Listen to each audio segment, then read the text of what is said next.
तुम्ही मेले की 10 दिवस शेकापच्या जयंत पाटलांवर बोलताना रुपाली ठोंबरेंची जीभ घसरली.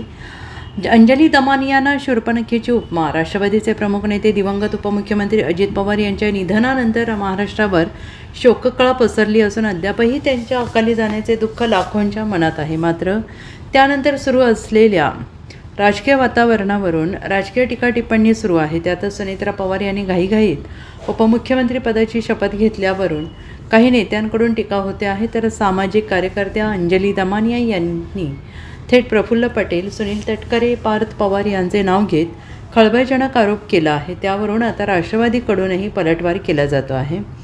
आधी रुपाली चाकणकर यांनी कायदेशीर कारवाईचा इशारा दिल्यानंतर आता रुपाली ठोंबरे यांनी शेकाप नेते जयंत पाटील आणि अंजली दमानिया यांच्यावर हल्लाबोल केला.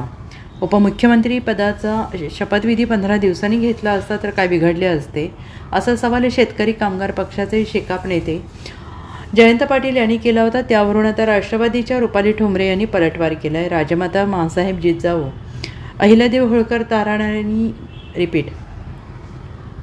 ताराराणी बाईसाहेब झाशीची राणी यांच्या महाराष्ट्रात जयंत पाटील साहेब असं बोलणार असतील तर त्यांना माझा एक फुकटमध्ये सल्ला आहे, असं म्हणत रुपाली ठोंबरे यांनी शेकाप नेते जयंत पाटील यांच्यावर खोचक टीका केली आहे. त्यावेळी रुपाली ठोंबरेंची जीभ घसरली. तुम्ही तुमच्या घरातल्या बायकांना आणि पोरांना एक नियमावली लिहून द्या की तुम्ही मेल्यानंतर 10 दिवस किंवा वर्षभर कुठलंही कार्य करायचं नाही, हे स्वातंत्र्य तुम्हाला आहे.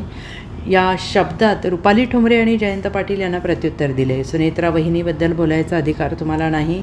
जयंत पाटील यांचे वक्तव्य गुळसट असून जयंत पाटील आता शून्य झाले आहे. जयंत पाटील यांच्या सल्ल्याची महाराष्ट्राला आणि महाराष्ट्रातील महिलांना गरज नाही. त्यांची तेवढी पातळी देखील नाही. जयंत पाटलांनी आपली मळमळ ओकू नये असंही रुपाली ठोंबरे यांनी म्हटलेलं आहे. मला सांगा, राजमाता जिजाऊ आईसाहेब जेव्हा छत्रपती शहाजी महाराज यांचं निधन झालं तेव्हा त्या काळामध्ये सर्व सती जात होत्या. राजमाता जिजाऊ आईसाहेब गेल्या का हो सती? नाही. त्यांनी छत्रपती शिवाजी महाराज घडवण्यासाठी एक इतिहासामध्ये त्यांनी जो काही विचार आपल्याला दिला, जे त्यांचं कर्तृत्व होतं, त्या कर्तृत्वाने त्यांनी त्यांची कणखरता, सक्षमता दाखवली. राजमाता अहिल्यादेवी ज्या होळकरांच्या सुनबाई होत्या, होळकरांनी सुनबाईकडे सगळी धुरा दिली.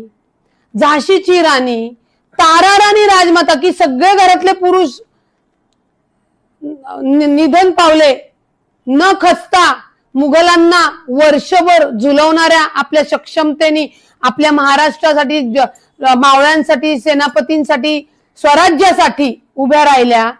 असा विचार घेऊन चाललेल्या आमच्या सुनेत्रा वहिनींना शेकापचे जयंत पाटील जर जाणीवपूर्वक बोलणार असतील तर माझा शेकापच्या जयंत पाटलांना एक सल्ला आहे. मी वकील आहे म्हणून सल्ला देऊ शकते, पण फुकटमध्ये माझा सल्ला आहे की आपण तुमच्या घरातल्या बायकोला, पोरांना एक नियमावली लिहून द्या की तुम्ही मेले की 10 दिवस का वर्षभर कोणतं कार्य करायचं नाही, काही करायचं नाही. हे स्वातंत्र्य तुम्हाला आहे. परंतु सुनेत्रा वहिनींबद्दल आक्षेप काढायला आणि बोलायला तुम्हाला अधिकार नाही. तुम्ही ज्या पक्षाचं नेतृत्व करता ते कशासाठी करता हो? समाजातील महिला सक्षम करण्यासाठी, सुरक्षित करण्यासाठी. अशा राजमाता जिजाऊ आईसाहेब, अहिल्यादेवी सारख्या, झाशीच्या राणी सारख्या, तारा राणी सारखे विचार महिलांमध्ये रुजवून त्यांना घडवण्यासाठीच तुमचं काम आणि नेतृत्व असलं पाहिजे होतं. परंतु आपल्या वक्तव्याने, आपल्या या बुळसट वक्तव्याने आपण शून्य झालेला आहात. त्याच्यामुळे तुमच्या सल्ल्याची महाराष्ट्राला, महाराष्ट्रातील महिलांना गरज नाही आणि तेवढी आपली पात्रताही नाही. आणि पुन्हा सांगते, शेकापचे जयंत पाटील भाऊ, सुनेत्रा अजितदादा पवार हो हिंदू आहेत, शिव, शाहू, फुले, आंबेडकर या विचारावर चालणारे आहेत. त्यामुळे आपला नको तो मळमळ, जळजळ कृपया ओकू नये अशी आपणास. Bureau report, SBN Marathi, Pune.